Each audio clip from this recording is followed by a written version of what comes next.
Welcome back into the GSMC Sports Podcast for our final segment of the day, where I want to discuss Florida State at this point, who everybody is down in the dumps about their chances for this upcoming season. We're ranked the number 10 team in the country headed into week 0. Obviously, a brutal loss to Georgia Tech has now soured everybody's opinions on what this team could be.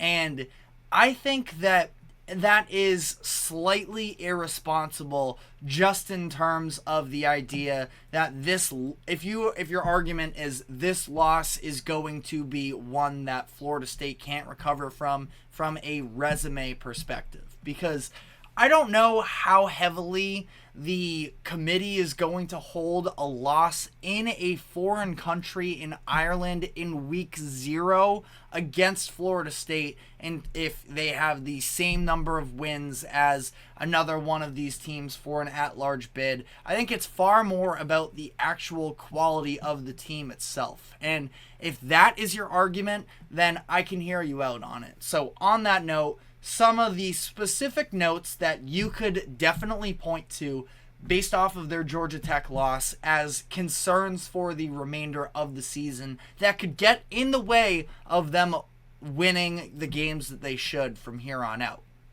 Number one complaint that a lot of people have had with Florida State is the lack of trust in quarterback DJ Uiagalelei. And I think that this comes from both a fan perspective, but also with the coaches, because they really didn't give him, in my opinion, that many opportunities to try and give Florida State a little bit of extra juice with the passing game. When they did, it was in the fourth quarter on that final drive of the game where DJ converted multiple 4th and longs and ultimately gave them a tie game with 6.5 minutes left. Now, I talked about this at length on Monday, so I don't want to harp on it too much.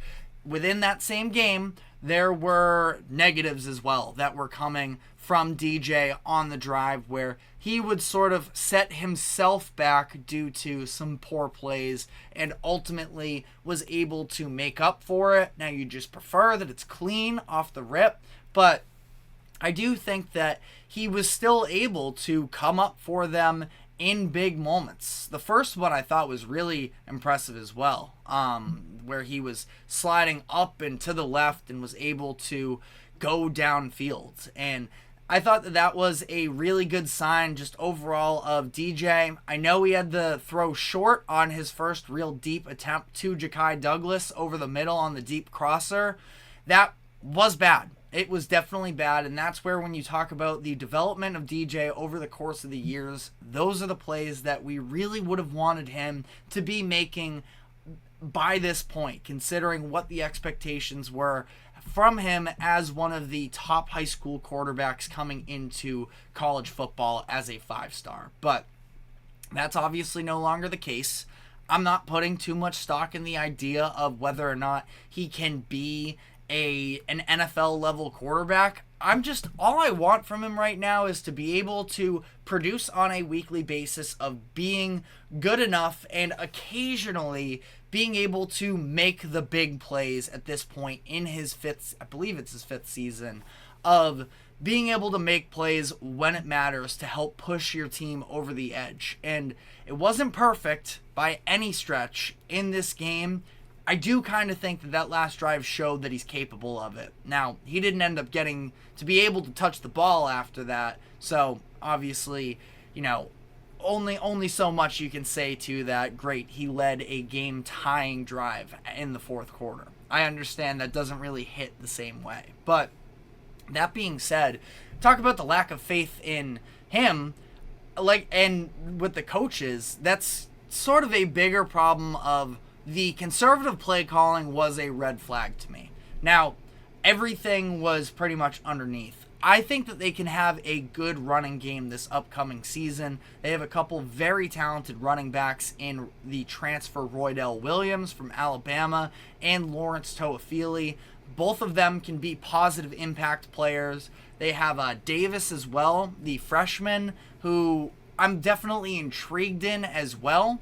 They have an offensive line with a lot of experience. I believe I have this number right. 210 combined starts from their starting five. So that's a group that should be able to, hold it down. I thought they got beat pretty bad in this game, and that is also a pretty big concern, is the idea of this is a Florida State team on both sides of the ball, especially so defensively. But offense, it goes for the offense as well, that they got beat big time in the trenches, and that cannot be the case for the Seminoles if they want to have success this season, and especially if they're just only going to rely on the run game and not even try really to burn teams on the perimeter and downfield. But they're going to need to pose a real threat throwing the ball. I thought the Georgia Tech secondary was able to step up and sort of gamble a little bit, being aggressive in the run game, because Mike Norvell and this Florida State offense never really tested them down the field. So the conservative play calling, and this is kind of like football nerd thing, I really liked some of the run designs. I thought were really clever with the misdirections, the different angles they came at it, using motions, all of those different sort of little things. But it was the decision making. Like, it can look cool, but if you don't get the actual production, it means nothing for you. And if you're calling those plays at the wrong time and not supplementing it with passing offense threats either, you're doing yourself no favors. So that was a concern for me. And additionally as well, I talked about it. Are they going to be at least somewhat like the defense they were last year, where their defense was able to, not single-handedly, Jordan Travis had some big games for them, but their defense is really what kept them in it all year long. And they just got pushed around by Georgia Tech, which, granted, a very good running game. They were number one in the ACC last year in rush yards per game, and basically any significant rushing stat. That it's not like this is some pushover of a competition here, but you can't lose those matchups to Georgia Tech, because how are you going to match up with some of the, there's so much talk about the ACC's standing in comparison to the SEC and the Big Ten. You're not going to be able to match up with those teams if you can't win games in the trenches, because that should be a benefit for you. But I digress there. Florida State, though, so those are all notes on if you're going to come away from that game with red flags and you think that it could end up being a problem for them this upcoming season. I can at least hear you out. That being said, Florida State does play in the ACC, and they have a few teams in the race for that ACC championship, but it's not the deepest conference in the world. Florida State, number one in the ACC preseason poll. They were followed by Clemson, Miami, and NC State as the top four. All four of those teams in the top 25 to kick off the season. Outside of that, you have Louisville, who's expected to take a step back. Virginia Tech actually got some votes for the number one team in the ACC, which I thought was pretty crazy. And then SMU, now in the conference, probably not a real competitor year one, a team that I'm keeping my eyes on, but it took a 14-point fourth quarter comeback to knock off Nevada, who was coming into the season last in the preseason polls for the Mountain West. So I don't know how much stock I'm necessarily putting into SMU just based off of that one win. But I would bet that the winner of the ACC is going to be one of Florida State, Clemson, or Miami. Sorry, NC State. I think they're going to be, in that top 25 mix. I'd be surprised if they make a run to the playoffs, but who knows? Maybe it's the year of NC State. We saw what happened in March Madness. But I think that, generally speaking here, Florida State, I think that, first off, this loss for Florida State kind of helps the ACC as a whole in terms of this idea that maybe they are a little bit deeper than people had once considered. And also, I think that Florida State probably has the best chance out of any ACC team to get an at-large bid, that if one of these other teams win the ACC championship, but Florida State, obviously this is a tough loss for this case and the idea of an at-large bid, but they're probably the team that could do it.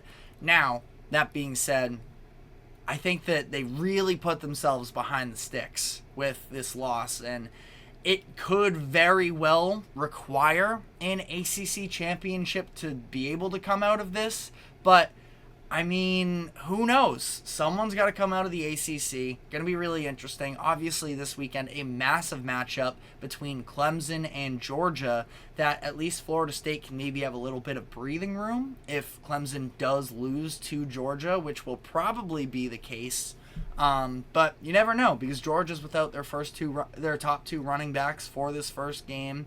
And, you know, who knows? Things will be interesting there. But ultimately, I don't feel great about Florida State based off of some of the things that I just listed and this idea that they could have a chance to snag an at-large bid, but they're going to need to have, at this point, no more than 2 losses, and they're going to need to capitalize on the, crucial moments of the season. But let me know what your thoughts are in the comments section. But that is all the time we have for today. Thank you very much for tuning into the GSMC Sports Podcast.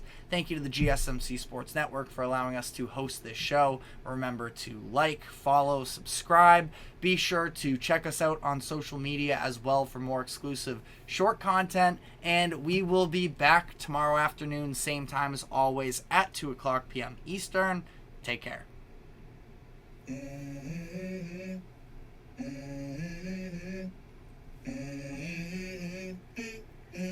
Let's go.